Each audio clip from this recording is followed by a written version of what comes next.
वैसे जरूरी नहीं, पर वीडियो को लाइक या डिसलाइक जरूर कर दें। मूवी का नाम है वन मिस्ड कॉल 2008। इस कहानी में लोगों को उनके फोन पर कॉल आती है। जैसे लोग फोन उठाते हैं तो उन्हें एक वॉइस मैसेज मिलता है जिसमें उनकी अपनी ही आवाज होती है। और ये कॉल मौजूदा वक्त की नहीं बल्कि फ्यूचर आने वाले टाइम की होती है, जिसमें 1 दिन 2 दिन 3 दिन का टाइम शामिल है। फिर वो टाइम आते ही उस इंसान की मौत हो जाती है। तो शुरुआत होती है एक जलते हुए हॉस्पिटल को दिखाने से, जहाँ फायर फाइटर्स आग बुझा रहे थे और उन्होंने एक बच्चे की जान भी बचा ली थी। वो बच्चे से पूछने लगी, क्या तुम्हारी मॉम भी अंदर थी? पर बच्चे कोई जवाब नहीं देती। अभी हम एक लड़की शैली को देखते हैं जो अपने घर की छोटी सी तालाब के पास बैठी थी। अचानक उसे पानी में से आवाज आने लगी। जैसे उसने पास जाकर देखा, पानी के अंदर से एक हाथ बाहर आकर उसका मुंह पकड़ लेता है, खींचकर उसी तालाब के अंदर ले जाता है, जिसकी फौरन बाद पानी की सतह पर एक कैडी निकल कर आती है जो बच्चे खाते हैं। और तभी वो हाथ शैली की बिल्ली को भी गले से पकड़कर पानी में डुबोकर मार देता है। कहानी अब कुछ दिन आगे गई। हम कुछ स्टूडेंट्स को देखते हैं जो पार्टी कर रही थी। पार्टी में एक लड़की थी बेथ, उससे मिलने उसकी दोस्त आई। ये दोनों कमरे में जाकर शैली की मौत के बारे में बातें करने लगते हैं, क्योंकि ये सारे स्टूडेंट्स आपस में दोस्त थे। इनकी बातों के दौरान ही बेथ की दोस्त के मोबाइल पर कॉल आई, लेकिन हैरत ये कॉल शैली के नंबर से आ रही थी। और जो रिंगटोन थी इन्हीं कॉल की बेल वो भी अलग ही थी, जो एक लोरी थी। जैसे वो कॉल उठाती है तो एक वॉइस मैसेज था, जिसपे सुनने पर बेथ की इसी दोस्त की अपनी ही आवाज थी, जिसमें वो चिल्ला रही थी। उन्हें कुछ भी समझ नहीं आती कि ये क्या है। हैरान परेशान थी वो। अब एक डिटेक्टिव पुलिस ऑफिसर को मुर्दा घर बुलाया जाता है एक लाश की पहचान करने के लिए। जो लाश थी डिटेक्टिव की बहन की, जिसके मुँह से एक कैंडी निकलती है। अब यहाँ ध्यान करने वाली बात ये है कि मरते हुए शैली के मुँह से भी कैंडी निकली थी, जिसका मतलब था कि जरूर इन मौतों का आपस में कोई ताल्लुक है। तो इसे आप याद रखिएगा। 2 दिन के बाद हम बेथ और उसकी दोस्त को कॉलेज में देखते हैं। क्लास में जब वो थी तो बेथ की दोस्त को हेलुसिनेशंस होने लगी, यानी ऐसी ख्याल ऐसी चीजें दिखाई दे रही थी जो असल में थी भी नहीं। जैसे बेथ के हाथ पर उसे बिच्छू रेंगते हुए नजर आया। क्लास खत्म होने के बाद बेथ उसे कॉफी पीने का पूछती है, पर वो साथ जाने से मना करके लाइब्रेरी आ जाती है। लाइब्रेरी बंद होने के बाद बेथ की दोस्त जब घर जा रही थी तो उसे और भी हेलुसिनेशंस होने लगती है। हर जगह उसे बहुत आत्माएं शैतान दिख रहे थे, जिनसे वो बहुत डर गई थी, क्योंकि जाहिर है सभी बहुत भयानक थे। डर के आलम में वो बेथ को कॉल करती है। वो कहती है, घबराओ नहीं, मैं तुम्हारे पास ही हूँ, बस 2 मिनट तक पहुँचती हूँ। लेकिन वो तो इतनी डरी हुई थी कि उसकी हालत खराब होने लगी। डरते डरते वो एक ऊंची जगह से गिर गई। ट्रेन से टकराने से उसका एक्सीडेंट हो गया। वो इतनी जख्मी हो गई कि फौरन ही उसकी मौत हो जाती है। इसी दौरान बेथ भी यहाँ पहुँचती और ये हादसा होते हुए वो भी देख लेती है। उसे अजीब तरह की आवाज भी सुनाई दी गई। अपने दोस्त की लाश के पास जब वो आई तो उसके मुंह से भी कैंडी निकलती है। बेथ उसका फोन चेक करती है, जिसमें कॉन्टेक्ट नंबर ऊपर नीचे हो रहे थे। ऐसा लग रहा था जैसे कोई दूसरा नंबर निकालने की कोशिश कर रहा है। इसके बाद कॉलेज में 2 लड़कियां इस हादसे के बारे में बात कर रही थी कि बेथ की दोस्त की भी मौत हो गई। उसकी और शैली की मौत एक तरह से ही हुई, एक फोन कॉल आने की वजह से। ये बातें सुनकर बेथ का मेल फ्रेंड उन पर गुस्सा करने लगा कि बंद करो ये फजूल की बातें, ऐसा कुछ नहीं है, ये सारी चीजें मन गढ़ंत है, बकवास है। बेथ भी यहाँ आ गई, कहती है कि नहीं ये गलत नहीं है, बिल्कुल ऐसा ही है और उनकी मौत फोन कॉल की वजह से ही हुई। फौरन ही बात बेथ की मेल फ्रेंड को भी हेलुसिनेशंस होने लगी और उसे भी बिच्छू नजर आ रही थी। उसे थोड़ा अजीब लगा, इसीलिए वहाँ से वो निकल जाता है। बेथ भी उसके पीछे पीछे आई। तब उसका मेल फ्रेंड बताने लगा कि मेरे पास भी इस तरह की कॉल आई है और उस पर जो टाइम है वो कुछ देर के बाद का है। फौरन ही उसके दोस्त को भी वहाँ एक शैतान दिखा। वो काफी डर गया, वहाँ से जाने लगता है। बेथ उसी आवाज लगाती है क्योंकि वो अपना मोबाइल वहीं भूल कर जा रहा था। मोबाइल लेने जब वो वापस आया तो वही कुछ बोल रहा था जो उस वॉइस मैसेज में था, जिसकी फौरन ही बात यहाँ धमाका हुआ। एक रॉड आकर उसकी आग पार हो जाता है, जिससे उसकी भी मौत हो जाती है। यहाँ पर भी बेथ को अजीब तरह की आवाज सुनाई दी, जिसके फौरन ही बात उसके दोस्त के मुंह से भी कैंडी निकलती है। सारी सूरत हाल को देखते हुए बेथ एक लेडी पुलिस ऑफिसर से मिलती है और उसे बता रही थी कि मेरे 2 दोस्तों की अचानक ही मौत हो गई। मरने से पहले उनके पास कॉल्स आई। मेरे ख्याल से उनकी मौत का कोई न कोई ताल्लुक उन कॉल से है। मरने के बाद उनके मुँह से कैंडीज भी निकली। पुलिस ऑफिसर उसकी बातों को गौर से सुन तो रही थी पर यकीन नहीं करती, लेकिन उनकी ये सारी बातें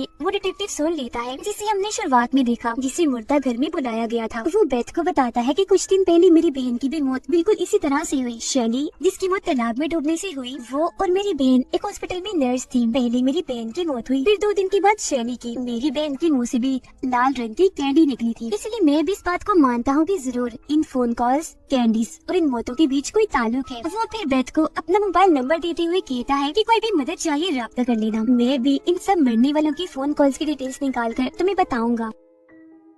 बेथ जब घर आई तो देखती है कि उसके रूममेट यानी जो इस घर में उसके साथ रह रही थी वो काफी डरी हुई थी। बेथ को बताती है कि हमारे मेल फ्रेंड के मोबाइल में मेरा नंबर भी था, हो ना हो अगली कॉल मुझे ही आएगी, लेकिन मैं मरना नहीं चाहती। तब उसे रिलैक्स करने के लिए बेथ अपने और उसके मोबाइल की बैटरीज ही निकाल देती है और बोलती है कि देखो मैंने बैटरीज निकाल दी, अब रिलैक्स हो जाओ, हमें कोई कॉल नहीं आएगी। लेकिन रात को जब ये दोनों लड़कियां सो रही थी तो रिंगटोन होती है और ये रिंगटोन भी लो रही थी जो बेथ की रूममेट के मोबाइल पर आ रही थी। हालांकि उसके मोबाइल में बैटरी नहीं थी लेकिन फिर भी उसे कॉल आ रही थी। ये कॉल 2 दिन के बाद के टाइम की थी जो देखकर रूममेट काफी डर गई क्योंकि जो वॉइस मैसेज था उसमें रूममेट के चिल्लाने की आवाज थी। रात तो ऐसी गुजर गई पर सुबह होते ही ये लड़कियां उसका मोबाइल ही तोड़ देती है। रूममेट से मिलने फिर एक आदमी आया जो एक लाइव टीवी शो का मालिक था। उसे पता चला कि अगली कॉल रूममेट के पास आई थी, इसीलिए वो अपने टीवी शो में उसको लाना चाहता था ताकि उसके मरने के टाइम जो कुछ भी रूममेट के साथ हो रहा हो वो सब ये टीवी शो का मालिक लाइव दिखा सके और रूममेट की जान भी जब वो बचा ले तो ये चीज भी हर कोई देख ले। लेकिन बेथ उसे ऐसा करने से मना कर देती है और रूममेट को लेकर वापस घर आ जाती है। रूममेट का कहना था कि हमें उस आदमी की बात मान लेनी चाहिए, क्या पता वो हमारी मदद ही कर दे, लेकिन फिर भी बेथ ने उसे मना कर दिया। अगली सुबह रूममेट वहाँ नहीं थी, वो जा चुकी थी। जाते हुए उसने बेथ के लिए एक नोट छोड़ा था कि मैं अपने मॉम डैड के पास जा रही हूँ। फिर डिटेक्टिव बेथ के पास आकर बताता है कि मैंने सारे फोन कॉल रिकॉर्ड्स निकाल लिए हैं, जिससे मुझे पता चला है कि हर मरने वाले को उससे पहले मरने वाले ने फोन किया था। जैसे मेरी बहन ने शैली को, शैली ने फिर तुम्हारी दोस्त को जिसकी मौत ट्रेन वाले हादसे से हुई, उसने फिर तुम्हारे मेल फ्रेंड को। हैरान करने वाली बात ये थी कि सारी ही कॉल्स उन लोगों के मरने के बाद की गई थी उनके नंबर से। वो फिर बताता है कि मेरी बहन को कॉल एक औरत ने की थी जो मरीज थी और अब मैं उसके घर जा रहा हूँ सच्चाई का पता लगवाने, जिस पर बेथ भी उसके साथ चल देती है। उस औरत के घर पहुंचकर डिटेक्टिव छानबीन करने लगता है। उसे यहाँ एक छोटे से कैमरा से रिकॉर्ड की हुई वीडियो की सीडी मिलती है। ये कैमरा बच्चों पर नजर रखने के लिए होता है। वीडियो में इस मरीज औरत की 2 बेटियां थी जिनमें बड़ी बेटी का नाम एनी था। लेकिन ढूंढने के बाद भी डिटेक्टिव को यहाँ वो छोटा कैमरा नहीं मिलता जिससे वीडियो बनाई गई थी। उसे वहाँ एक इनहेलर मिलता है, इन्हें जो सांस की मरीज इस्तेमाल करते हैं। वो एक पंप की तरह का था जिसे जैसे डिटेक्टिव दबाता है उसमें से एक आवाज आई, जो आवाज सुनकर बेथ काफी डर जाती है। डिटेक्टिव को बताती है कि जब मेरी दोस्त और मेल फ्रेंड की मौत हुई तब वहाँ मैंने यही आवाज सुनी थी, लेकिन जहाँ से आवाज आ रही थी वहाँ कोई भी नहीं था। मजीद छानबीन करने पर डिटेक्टिव को पता चला कि उस मरीज औरत की बड़ी बेटी एनी की मौत दमे के अटैक की वजह से हुई, यानी उसे सांस का मसला था और ये इनहेलर उसी का था। साथ ही उसकी छोटी बहन को उनकी मोम 9 बार हॉस्पिटल लेकर गई थी क्योंकि उनकी छोटी बेटी अलग अलग तरह से जख्मी हुई थी, जैसे कभी उसका जल जाना, कभी सर में सुई का चुभ जाना, तो कभी कोई शैम्पू पी लेना। ये सारी बातें जानकर बेथ डिटेक्टिव को बताती है कि मैं सारी बात समझ गई हूँ। असल में उस मरीज औरत को कोई दिमागी बीमारी थी जिस वजह से वो अपने ही बच्चों को जख्मी कर दिया करती थी, फिर हॉस्पिटल में उनका इलाज करवाकर देखभाल करती थी ताकि उन बच्चों की और तवज्जो ले सके। यहाँ इन्हें ये भी पता चला कि जिस हॉस्पिटल में उस मरीज औरत की बेटियों का इलाज हुआ करता था वहाँ एक नर्स ने उस औरत से पूछताछ भी की थी कि उनकी बड़ी बेटी को कब से दमे की बीमारी है और छोटी बेटी क्यों बार बार जख्मी हो जाती है। यहाँ मैं आपको बता दूं कि वो पूछताछ करने वाली नर्स और कोई नहीं बल्कि डिटेक्टिव की बहन थी जिसकी मौत सबसे पहले हुई थी। अब तभी टीवी पर बेथ अपनी रूममेट को उस लाइव शो में देखती है जहाँ टीवी शो का मालिक उसके साथ होने वाली हर चीज को लाइव दिखाएगा, जो देखकर ये दोनों जल्दी से उस चर्च के लिए निकल जाते हैं जहाँ ये शो होने वाला था। इसी दौरान रूममेट बेथ को कॉल करके सॉरी कहती है कि मुझे माफ कर देना, मैंने तुम्हारी बात नहीं मानी और मैं इस शो में आ गई। शो में दिखाया जाता है कि रूममेट को भी हेलुसिनेशंस होने लगी, उसे अपने आसपास शैतान दिखने लगे। जैसे बेथ और डिटेक्टिव यहाँ आए लाइट्स अपने आप ही बंद हो जाती है, जिसके बाद कोई शैतानी ताकत आकर रूममेट पर हमला कर देती है, उसका सांस रोककर जान से मार डालती है। लाइट वापस आ गई। बेथ अपनी रूममेट को मरा हुआ देखती है, उसके मुंह से भी कैंडी निकलती है। तभी बेथ के पास अपनी रूममेट की कॉल आती है जिसमें कल रात 7:55 का टाइम था। कॉल उठाने पर वॉइस मैसेज में बेथ की आवाज थी जिसमें वो चिल्ला रही थी, जिसका मतलब अगला मरने का नंबर बेथ का था। इसलिए डिटेक्टिव उसकी हिफाजत करने के लिए उसके साथ उसके घर पर ही रुकता है। अगली सुबह जब हुई तो दोनों ही काफी परेशान थे क्योंकि इनके पास बस शाम 7:55 तक का ही टाइम था बेथ को बचाने के लिए।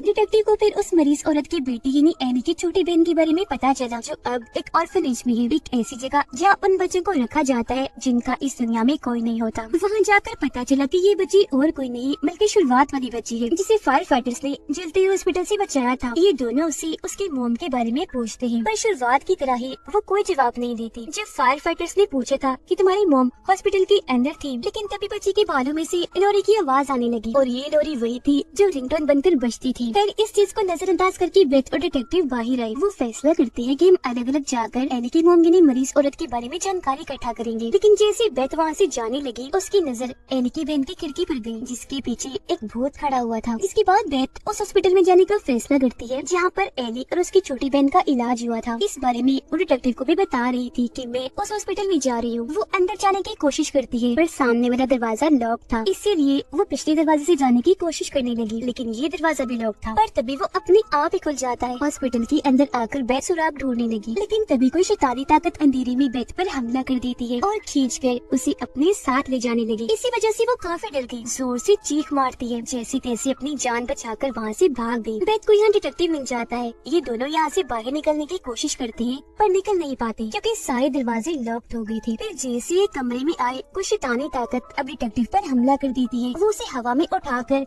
कमरे से बाहर फेंक के मारती है, जिससे डिटेक्टिव को इतनी चोट आई कि वो बेहोश हो गया। कमरे का दरवाजा भी लॉक्ड हो जाता है। बेथ को यहाँ वेंटिलेशन वाला छोटा सा रास्ता दिखता है, जिसके अंदर वो फौरन चली गई यहाँ से बाहर निकलने के लिए। जब वो उस रास्ते में थी तो उसके मोबाइल पर लगातार कॉल आ रही थी। फिर तभी बेथ को यहाँ एक जली हुई लाश दिखती है, जिसकी हालत बहुत खराब थी। उसके हाथ में एक मोबाइल था, जिसके जरिए ही बेथ के फोन पर कॉल जा रही थी। बेथ फौरन उससे फोन छीनकर तोड़ देती है। ऐसा होने से लाश में थोड़ी हलचल हुई। इसे देखकर बेथ वहाँ से भागने लगी। उसके पीछे पीछे लाश भी भागी। पास आती आती वो बेथ के ऊपर ही आ जाती है। वो काफी डर गई। लाश को कहती है, प्लीज डोंट हर्ट मी, यानी मुझे तकलीफ मत देना। बेथ बार बार यही लाइन दोहरा रही थी कि प्लीज डोंट हर्ट मी, जिससे फौरन लाश भी बेथ को कुछ नहीं करती, उल्टा ये कहती है फॉरगिव मी, यानी मुझे माफ कर दो। तभी इधर डिटेक्टिव भी आ गया। देखता है कि 7:55 हो गई है पर बेथ की जान नहीं गई, वो बच गई। अगले ही पल बहुत सारे पुलिस ऑफिसर्स आ गए उनकी जान बचाने के लिए। बेथ डिटेक्टिव से कहती है कि मुझे यहाँ लाया गया इसलिए नहीं कि मार दिया जाए, बल्कि इसलिए कि मेरी जान बच जाए। उस जली हुई लाश ने ही मेरी जान बचाई। डिटेक्टिव ऑर्फनेज में जाता है एनी की बहन से मिलने के लिए, पर वो सोई हुई थी। डिटेक्टिव को वहाँ बच्ची का भालू मिलता है और उसे पता चला कि वो छोटा कैमरा ही दरअसल ये भालू है। ये नहीं है तो ये कैमरा बस इसे भालू की शक्ल दी हुई है जो बच्चों पर नजर रखता है। उसमें से सीडी निकाल कर डिटेक्टिव वीडियो देखने लगा और उसे पता चला कि इस बच्चे की मोम नहीं बल्कि उसकी बड़ी बहन एनी ही उस पर जुल्म करती थी, उसे चोट पहुंचाती थी। हर दिन अलग अलग तरीके से